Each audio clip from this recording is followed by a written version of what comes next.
Welcome to Saturday. How's it going? You ever have that feeling? Maybe you're a teacher or something, where you've had that feeling where you just like got the last kid out of class on Friday, and there's like a long holiday weekend or something, and you've got 3 or 4 days, and you don't have anybody to worry about. No exams to grade, no nothing. Well, even though the sports algorithms I released were a little bit later than normal today, that did happen today. So I've got like a week free of no noise in the background. So there may be some more videos and some more interesting things to talk about today.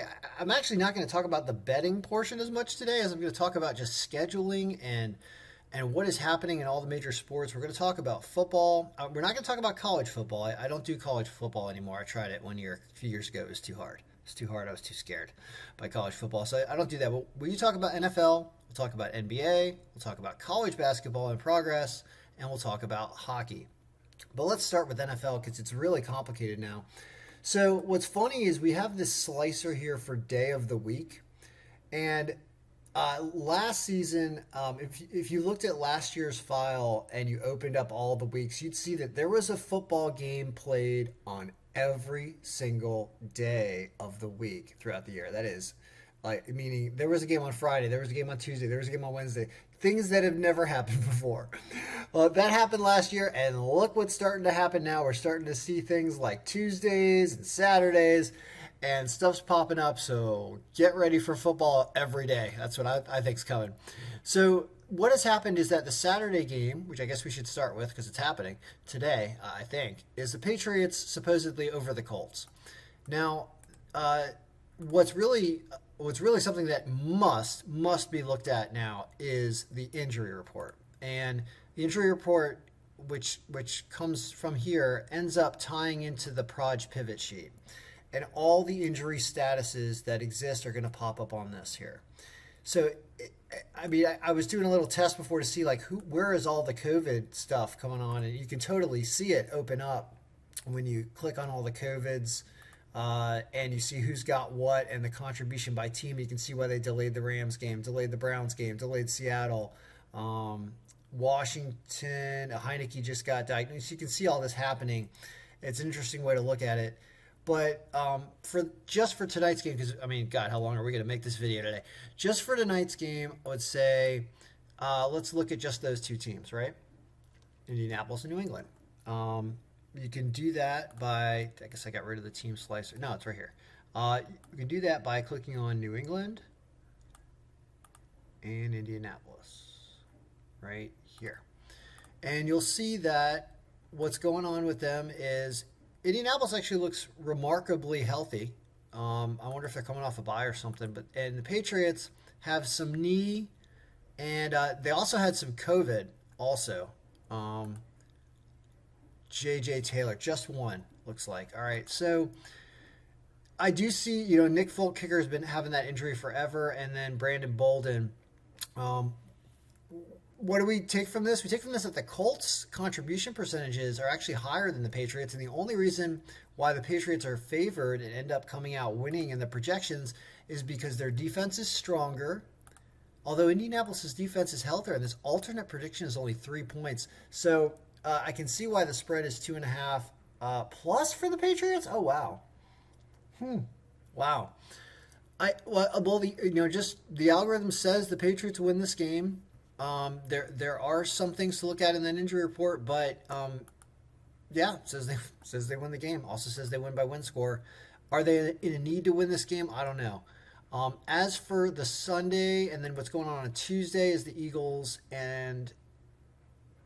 Redskins, Seattle, Rams, and Monday now has the Raiders and Browns supposedly, but you can see how injuries are looking really weird, and then here's Sunday, and I don't even want to review Sunday yet because I know there's going to be a new injury report tonight, tomorrow, and there will be more COVID positives for sure, the way it's spreading around. So I don't even want to talk about this yet. We'll talk about it tomorrow morning before the games because that's the best time to do it. You have to act with current information.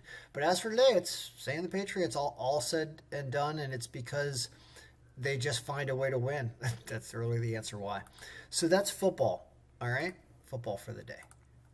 Now let's go to NBA. I missed the first game of NBA of Detroit and Houston, I think, because I didn't get it out in time. But we have these other games, and I've never in my life seen a team with 28% health. That is unbelievable. That's saying that almost all of their main starters are out. And of course, it's probably COVID related, right? You can also check that out in here by opening up and say, what's going on here with Brooklyn's injuries. There's undisclosed 63. Look at this. Harden, Aldridge, Harris. Like, what is this? What injury is this? I'll tell you. Yeah, it's COVID-19. It's right there. COVID-19 and NBA, you get to look at it like this. This is similar to what we did with football just a second ago. Astonishingly high numbers. Astonishingly high numbers. And numbers of people. Look at this. Look at the Bulls. It's king. It's unbelievable. I don't know how you survive and run games. I think you have to break. It's just looking at this, right? So that's what's making NBA almost a crapshoot. I feel like when you see this, right? Like, who's healthy? I would only pay attention to healthy games, but never listen to me. I always listen to the algorithm.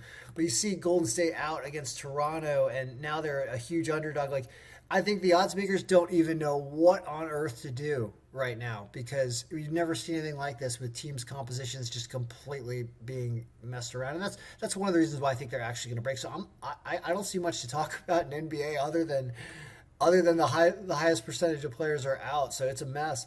How about college basketball? Are the kids faring any better because they're younger? They apparently are, according to the health report. I don't see as many. I don't see a 28%, anywhere on this health report over here.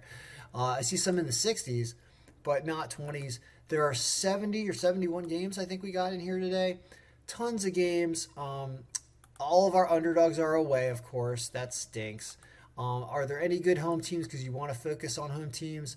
Like something like Louisiana State covering the spread against a very injured Louisiana Tech team, given that the spread cover number is really positive, meaning we think they're going to win the game by 26 or 27 or something. So stuff like that where you can take advantage of teams that are hurt. Louisiana Monroe already playing good teams with a good strength of schedule factor against Southern Miss, who's also injured. Teams like that covering seems like they're already home. They've got a leg up, and they're dealing with injuries on the other side. Seems like they're covering in situations like that. So looking over that, and the opposite is also true. When you see Nevada hurt against Loyola Marymount, I would not take them with the spread here because you don't know what they're missing. So lot going on there. Let's finish with hockey. So hockey had an amazing day yesterday. That's right. I didn't even go over yesterday's stuff for the most part, but hockey had a great day yesterday. The only game hockey lost yesterday was the Arizona game. They beat Anaheim. I didn't go to the game. I probably cursed them by being close to their arena. But everybody else wins, and some of these scores were fantastic.